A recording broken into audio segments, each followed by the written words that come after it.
ते मोटियां बुला के विखाया ना, यही बुला के विखाई सा भाईजान जेड़े है ना, ये या तो राज तू बुलेंदे या भूख तू बुलेंदे। भूख तू बुलावने नहीं तो मुढ़ू ना बुलाओ भाईजान, उन हाल हाल तो आरजी बुलावण होंदा है।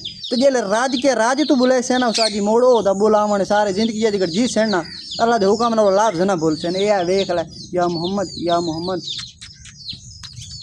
पोटा कदी कदी वेखे ही पोटा फुल तोत्यां दा पोटा फुल ये हाल ही में सब भूखा बैठा मेरे समझाने मेरे वेखने तुआरे बात करने रजा बैठा है। लेकिन हुणे भाईजान इतना होर पोटा करना है, पोटा भाईजान फुल ताज़ा खुश रांधन